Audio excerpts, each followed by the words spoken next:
में यह सब नहीं। विकास जी, अंदर इसको गुप्त रखिएगा। राधे राधे महाराज जी। महाराज जी राधे राधे, आपके चरणों में कोटि कोटि प्रणाम। महाराज जी, 16 वर्षों तक जो गलत आचरण माता पिता और पत्नी नहीं छुड़ा पाई, वो सभी गलत आचरण आपकी एक वीडियो ने 2 वर्ष पहले ही छुड़ा दिए। तभी से आपका मन वचन कर्म से गुरु रूप से वर्ण किया है और लगातार आपके दिखाए मार्ग पर चलने का प्रयास कर रहा हूँ, नाम भी जप कर रहा हूँ। महाराज जी, श्री जी के प्रति जो भाव आपके हैं, वे सभी भाव ग्रस्त जीवन यापन करते हुए क्या हमारे अंदर आ सकते हैं? आ जाएंगे, क्योंकि गृहस्थ या विरक्त एक रहनी है। प्यार तो वही है। अगर आपका जो पत्नी में प्यार है, पुत्र में प्यार है, माता पिता में प्यार है, और भी जहाँ प्यार है, वो सब समेट के श्री जी की तरफ चला जाए, वह श्री जी का वैसे ही प्यार आपके अंदर आ जाएगा। सबकी ममता ताग बटोरी, मम पद मन ही बांध बटोरी। अब विरक्त में है कि सब काट दिया, केवल प्रभु, सब संबंध काट दिए, सब प्यार हटा दिया, हर सुख नष्ट कर दिए। नहीं चाहिए मुझे प्रभु चाहिए, एकदम लक्ष्य प्रभु। तो वो बात आ जाती है। तो वो बात गृहस्थी में लानी पड़ेगी। पत्नी में प्रभु, पुत्र में प्रभु, माता पिता में प्रभु, सबकी सेवा कर रहे हैं, पर प्यार प्रभु के नाते नेह राम के मनियत सुहृद सुसेव्य जानो। अभी हम अपनी पत्नी मान रहे हैं, फिर मानेंगे भगवान इस रूप में आए हैं, तो फिर भजन बन जाएगा। फिर वो भजन प्रेम प्रकट कर देगा श्री जी के प्रति। जब प्रेम प्रकट हो गया तो जहां हो वही श्री जी का अनुभव होने लगेगा। पोथी पढ़ी जग बुआ, पंडित भया न कोय, और 2.5 आखर प्रेम के पढ़े सो पंडित होए। प्रभु को प्राप्त करने के लिए प्रेम चाहिए, प्रेम। राम ही केवल प्रेम प्यारा, जान लेव सो जान निहारा। ये जानने वाले ये बात जान लो कि भगवान को केवल प्रेम प्यारा है। अगर तुम प्रेम से पुकारोगे, अपनापन भगवान में करोगे प्रेम, तो अवश्य मिलेंगे। प्रेम से प्रकट होए मैं जाना, हरि व्यापक सर्वत्र समाना। प्रेम से प्रेम की महिमा है, और वो प्रेम हमारा बट गया। स्त्री में, पुत्र में, परिवार में, सब जगह प्रेम बच गया। अब हम आरती तो कर रहे हैं, लेकिन प्रेम नहीं भगवान से। भोग लगा रहे हैं, प्रेम नहीं। इसीलिए हमको भगवान दिखते नहीं, हमें मूर्ति दिखती है, हमें छवि दिखती है। नहीं कहो सो कहाँ, जहाँ प्रभु नहीं। जब सर्वत्र भगवान है तो फोटो में भी भगवान है, मूर्ति में भी भगवान है, पत्नी में भी भगवान है, पुत्र में भी भगवान है, सारे जगत में, सिय राम में सब जगह जाने। तो ये दृष्टि हमें प्राप्त करनी होगी श्री जी की प्राप्ति के लिए, चाहे हम गृहस्थ हो चाहे विरक्त हो। ये बिना दृष्टि प्राप्त किए हम सृष्टि का समाधान नहीं कर सकते। कोई हमें गाली देगा, कोई हमें पूजेगा, कोई हमें अच्छा कहेगा, कोई पाखंडी कहेगा, और हमें सब में भगवान देखना है। ना किसी के अच्छे में अच्छा मानना है, ना बुरे में बुरा मानना है। इतनी बड़ी योग्यता चाहिए। और वो नाम जप से आएगी। सत्संग सुनो, नाम जप करो, सेवा करो, सबको सुख पहुंचाओ, भगवान प्रसन्न हो जाएंगे, स्थिति दे देंगे। गुरु जी, एक सवाल है मेरा भी। जैसे हम ज्यादा से ज्यादा कितनी माला करें? कि हमारी जो बात रहती है वो श्वासों की माला में रहती है। एक भी श्वास खाली न जाए। अब तुम चाहे माला से जपो, चाहे काउंटर से जपो, चाहे समय से जपो, तुम्हारे ऊपर है। एक भी श्वास खाली न जाए, बस हमारी इतनी बात बचपन से अभी तक रही है, और यही हम सबको कहते हैं।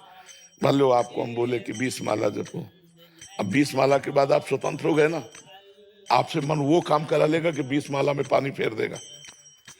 हमको हर अच्छा 20 माला के बाद माला रख दिया, अब संसार का चिंतन हो रहा है, मर गए तो गए ना गड्ढे में, क्योंकि अंता मति सो गति। हम हर श्वास में बोल रहे राधा राधा राधा, तो हम हर समय अलर्ट, एकदम तैयार। हम पर माया आक्रमण नहीं कर सकती, और हमारा शरीर छूटेगा तो अभी मैं श्री जी को प्राप्त हो जाऊंगा। तो हमारी बात अगर समझ में आवे, हमारी इच्छा यही रहती है कि सब लोग इस बात को समझो।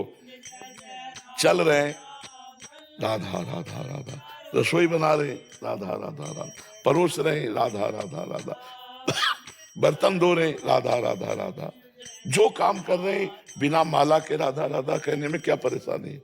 भगवान से कहो तुम गिन लो, जब हम रहे गिन तुम लो। वो तो सब गिन रहे हैं, एक एक सेकंड की बात जान रहे हैं। तो हमें लगता है कि हर समय जपने का प्रयास करना चाहिए। गुरुदेव एक प्रार्थना है, ये आपका सत्संग सुन के, आपका कीर्तन सुन के बहुत अच्छा लगता है, लेकिन जिस दिन आप सुबह सुबह ऐसा बोल देते हो कि मौत मृत्यु मृत्यु, वो पूरा दिन टेंशन में चला जाता है। नहीं, मरना तो है इस लोक में। इस लोक का क्या नाम है? मृत्यु लोग। तो कसाई वाड़े में चाहे जितना हरी घास डाली जाए, उनको पता नहीं है नंबर आने पर गड़ासा चलेगा। ऐसे काल के कसाई वाड़े में हम बंद हैं, सबको मारेगा समय पर। काल कहते समय को, समय पर मृत्यु अपना काम करेगी। अगर हम मृत्यु को टेंशन मानेंगे तो बात नहीं बनेगी। हमें मृत्यु पर भी विजय प्राप्त करनी है। जैसे बोलते हो ना प्रभु, तब फिर क्या? नहीं, अब बोलेंगे तो है ही। अब सत्य नहीं बोलेंगे तो क्या बोलेंगे? ले, हम ये थोड़ी कहेंगे कि शरीर अमर है, हमारा न तुम्हारा, मरना तो है ही यार। गुरुदेव भगवान जिनसे प्रेम करते हैं ना, उनके बारे में अगर यदि ऐसी चीजें सुनते हैं तो पीड़ा तो होती है। पर बच्चा, अब शरीर तो जाएगा जाएगा कि नहीं जाएगा? तो राम जी अपने शरीर को अंतर ध्यान किया, श्याम जी ने अपने शरीर को अंतर ध्यान किया, आचार्य और बड़े बड़े सिद्ध पुरुषों ने शरीर को अंतर ध्यान किया। तो बच्चा शरीर तो जाएगा, ये मृत्यु लोक है, यहाँ शरीर जाएगा। अब पता नहीं कल का सत्संग मिले कि ना मिले। यहाँ तो बड़ा गड़बड़ है ना। फांसी वाले को तो पता है कल 12 बजे तक जिंदा रहेगा, लेकिन अपने को भरोसा नहीं है, कि तड़प हो जाती है गुरुदेव। हाँ, अब यही तो समस्या है ना। यही समस्याओं का समाधान प्राप्त करने के लिए हम अध्यात्म से जुड़ते हैं कि शरीर का राग अपने नष्ट कर दें हम बस सत्संग के द्वारा। अब हमको कोई मृत्यु का डर नहीं है। जैसे कोई कहे ना कि जब तुम्हें मृत्यु का भय नहीं, तो अभी जैसे कीक देखो एकदम ऐसे एकदम हो जाएगा, तो आपको भयभीत कैसे हो गए? ये आगंतुक भय है, ये विचार भय नहीं है। विचार भय से मुक्त हो जाता है, आगंतुक भय रहता है। एक दिन स्वामी मंगनानंद सरस्वती जी बट वृक्ष के नीचे बैठे इसी की चर्चा कर रहे थे। तो एक आगंतुक संत थे, तो उन्होंने कहा जब वो सिद्ध हो गया है तो उसे कोई भय नहीं होता। तो उनका नहीं स्वामी जी, आगंतुक भय हो जाता है। तो उनका हमारी समझ में नहीं आता है। जब उसकी बुद्धि निर्भय हो गई है तो भयभीत क्यों होगी? अब वो सिद्ध पुरुष थे मंगनानंद सरस्वती जी। एक बाज आया और बट वृक्ष की सूखी डाली पे बैठा, वो झरझर झरझर करती उनके बगल एकदम ऐसे चौकी से गिर पड़े। कहा स्वामी जी, आगंतुक भय से भय लगता है? बोले पता नहीं है कैसे हो गए। बोले वही बात मैं कह रहा हूँ, विचार भय से तो मुक्त हो सकते हो, आगंतुक भय से नहीं। जैसे एकदम बंदर आके कीक दे, आप अंदर बैठे हो लेकिन आप ऐसे हो जाओगे, वो आगंतुक भय होता है। तो जैसे अपने लोग विचार भय मृत्यु का है, अब उसका नहीं है कि हमें मरना है, इसका डर नहीं है। अब आगंतुक भय एकदम आपको कोई चाकू ऐसे कर दे तो विचार तो हुआ नहीं ना, तो एकदम ऐसे हो जाएगा। पर विचार का जब उसी का विचार हो जाएगा, अब निर्भय हो जाएगा, काट लो। तो भगवान की भक्ति से हम मृत्यु पर भी विजय प्राप्त करते हैं। मृत्यु का भय भी, मरने से सब जग डरा, मेरो मन आनंद, कब मरी हो कब भेटी हो पूरन परमानंद। भगवान का भजन सब भयों से मुक्त कर देता है। तो क्या गुरुजी ज्ञान की वजह से ही ये भय जा सकता है हमारा जो? हाँ बिल्कुल बिल्कुल, बिना ज्ञान के भय नहीं। तो अगर ज्ञान हो जाए लेकिन नाम जाप कम हो तो भी तो नहीं टिकेगा, नहीं ना, टिकेगा नहीं। जानकारी का प्रयोग करने के लिए पावर चाहिए। नाम पावर देगा और जानकारी को पुष्ट करेगा। जानकारी सत्संग से हुई, शास्त्र ज्ञान से हुई, गुरु से हुई, लेकिन उसकी पुष्टता भजन से होगी। अगर भजन नहीं है तो जानकारी किसी काम की नहीं है, फेल हो जाओगे। भजन ही बारी मथे घृत होए बरु सिकताते बरु तेल, बिनु हरि भजन न भवतरी या सिद्धांत पेल। जानकारी की पुष्टता भजन से होती है। महाराज जी, आपको तो डर नहीं है, आपको कुछ हो जाएगा, पर हमें तो डर लगता है ना, आप अगर नहीं हो तो हमारा क्या होगा? हम कैसे सत्संग सुन रहे, किसका सुन रहे? हाँ, पर भगवान के शरीरधारी जन सब अधीन है। जब भगवान को आपको सत्संग सुनाना होगा तो दूसरा प्रेमानंद पैदा कर देंगे। उनका सृष्टि है। जैसे मान लो बहुत अच्छा ऑफिसर आया तो ट्रांसफर तो होगा ही। अब पता नहीं कौन सा ऑफिसर किस मूड वाला आएगा तो ऑफिसर। भगवान की सृष्टि कभी खाली नहीं रहती, कोई न कोई महापुरुष झंडा झुमाता रहता है भगवान का, है नहीं? तो पता नहीं भगवान किसको भेज दें। ऐसा नहीं कि आप लोग अनाथ हो जाएंगे, नहीं, दीनानाथ प्रभु के हम लोग पार्षद हैं। कहाँ से प्रकट हो गए, कौन किसके अंदर भगवान बैठकर बोलने लगेंगे कि आपको लगेगा कि प्रेमानंद से भी अच्छा बोल लेते या प्रेमानंद से अच्छा भी प्यार मिल जाए। वो उनके पास एक से एक पीस है, वो किस पीस को उतार दे सृष्टि कल्याण के लिए, तो हमें चिंता नहीं करनी। तो भगवान पिता का जगह तो कोई नहीं ले सकता है ना। हाँ, पर व्यवस्था है यहाँ व्यवस्था है कि तो बोला 80 वर्ष तो गुरुदेव हैं। हाँ, एक संत हम बैठे थे एक बार, मतलब नया नया जब रूप प्रकट हुआ था, तो अचानक वो हमें फिर नहीं दिखाई दिए। वो बोले तुम चिंता मत करो, 80 वर्ष तुम्हारा शरीर नहीं छूटेगा, तो अभी तो 55 है। 25 साल अब डायलिसिस से 25 साल घसीट जाए भगवान जाने, वो कर तुम अन्यथा कर तुम है। महाराज जी, आपको कष्ट कितना होगा इन 25 सालों में मेरे हिसाब से? आप कष्ट तो हमारा रात दिन रहता है। गुरु जी, ये तो बड़ी अज्ञानता होगी, हम आपकी चिंता करें, अपना तो पता नहीं कि कल हम सही बात तो ये हमें कह रहा था डॉक्टर 2.5 से 5 वर्ष में मर जाओगे, अब 18-20 वर्ष होने जा रहे। अब अगर पता लगाया जाए डॉक्टर है कि नहीं तो हाँ, तो भगवान जैसे आपने कहा ना कि शरीर को कष्ट, तो शरीर की पीड़ा तो है, अब भी ये वर्तमान में बैठने पे है, पर वो पीड़ा दुखदाई नहीं है। मतलब पीड़ा से दुख होता है ना, वो दुखदाई नहीं है। आप भगवान से जुड़ करके एक अजीब आनंद रहता है, मतलब एक नशा छाया रहता है, हर कष्ट सहने का उत्साह रहता है, और इसमें प्यार बढ़ता है। सुख में प्यार घटता है और दुख में प्यार बढ़ता है।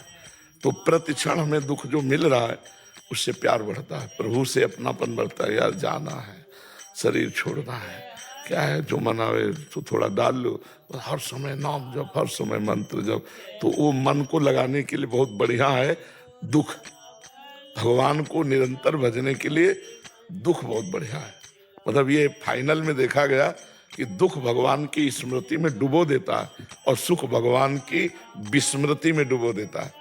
जहाँ सुख मिला उसका याद आएगी ना, तो भगवान की याद छूट जाएगी। तो बड़ी कृपा है कि वो दुख दे रहे हैं, और ये दुख जो है परम सुख में है।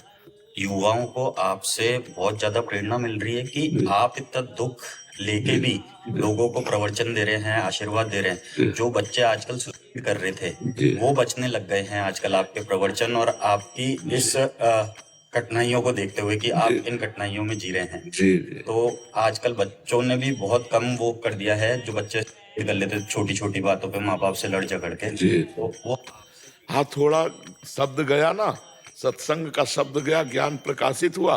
तो अभी 2 बच्चे कल आए थे, एक वहाँ बैठा था, एक यहाँ बैठा था, दोनों ने वो प्रवचन सुन करके वो इस बात में, तो सत्संग का एक पावर है। देखो, सत्संग स्वयं में पावर है। तात स्वर्ग अपवर्ग सुख धरी तुलाय कंग तुलनताय सकल मिली, जो सुख लव सत्संग क्षण मात्र के सत्संग से। अच्छा, अपने क्या कोई मतलब प्रवचन नहीं सीखे, कोई डिग्री वाले नहीं कि शास्त्री व्याकरणाचार्य, ऐसा कुछ नहीं, कक्षा 9 गांव के पढ़े। हाँ, ये जरूर है कि जिस प्रवचन को हम कर रहे हैं उसमें पूरा जीवन गया है, पूरा जीवन। हम वृंदावन के सिवा आगे की बात कर रहे हैं, वृंदावन की बात नहीं कर रहे, क्योंकि वृंदावन में तो जब रह रहे हैं तो मिल ही रहा है। भरपेट भोजन नहीं मिला, कभी रसोई से ऐसे गरम गरम भोजन नहीं मिला। 20 वर्ष पूरा कष्ट में जीवन, पर लक्ष्य रहा है मुझे भगवत प्राप्ति करनी। तो भगवान कृपा करते हैं, जब कृपा हो जाती है फिर सब फ्री लगता है। हम हर समय प्रसन्न रहते हैं और हर समय हम जोशीले रहते हैं, मतलब हम डाउन नहीं होते। क्यों? क्योंकि हमारा पावर सीधे प्रभु से जुड़ा है। अविनाशी का बच्चा, कैसे तू डाउन हो सकता है? आगे बढ़। कभी जैसे ऐसी भयंकर पीड़ा हुई, हमें उठाओ, तुरंत उठाओ, हमें स्नान करो, हमें चलो, 2 लोग पकड़ो, हमें ले चलो। अच्छा हाँ, अब हम चलने लायक हो गए, चलो। ऐसे कभी ऐसा नहीं, वो भगवत प्रताप से होती। बचपन से इसी बात का पालन किया है ना कि हमको इतने बजे जगना, इतने बजे ये, इतने बजे ये, अब हमें चैन नहीं पड़ता। भगवान की वही हम आप सबको कहते हैं कि थोड़ा जुड़ जाओ। 24 घंटे में 24 मिनट मेरी बात में लगा दो, राधा राधा राधा, तुम्हारा जीवन बदल जाएगा। चाहे जितना रुपया कमा लो, चाहे जितना भोग भोग लो, चाहे जितनी बड़ी पदवी में हो, जब तक भगवान से नहीं जुड़ोगे तुम्हारे हृदय में शांति नहीं होगी, तुम निश्चिंत नहीं होगे, तुम निर्भय नहीं होगे, निशोक नहीं होगे। जहां आप बैठे वहीं एक सज्जन बैठे थे आके, तो उन्होंने कहा था कि मैं बहुत विजयी पुरुष हूं, कोई संसार का ऐसा वैभव नहीं जो हमारे पास ना हो, लेकिन आज मैं भयभीत हूं तो आपके पास आया हूं। तो उन्होंने कहा क्या भय? तो उन्होंने कहा मृत्यु का, मेरा परिवार छूट जाएगा, मेरा घर छूट जाएगा, मेरा सब वैभव छूट जाएगा, ये मुझे जला रहा है अब कि मैं मरूंगा, अब इससे कैसे बचूं? हम कहा यही पॉइंट हम सबको समझाना चाहते हैं कि इस पॉइंट से निपटने के लिए अभी तक तो जवान रहे, सब वैभव भोग सब, अब सब छूटेगा। तुम्हारा बनवाया हुआ मकान है, तुम्हारी खरीदी हुई गाड़ी, तुम्हारा पुत्र है, तुम्हारा वैभव, और सब छूटेगा। पता नहीं सुअर बनोगे कि कुत्ता, नाली के कीड़ा बनोगे कि देवता, कुछ पता नहीं। तो भय लग रहा है, तो उसी भय से मुक्त होने के लिए राधा राधा राधा नाम जप करो, देखो निर्भय हो जाओगे। कबीरा सब जग निर्धना, धनवंता नहीं कोई, धनवंता सोई जानिए जाके राम नाम धन। खूब भजन किया है, अब चलो जहाँ ले चलो, हमारे पास भगवान का भजन है।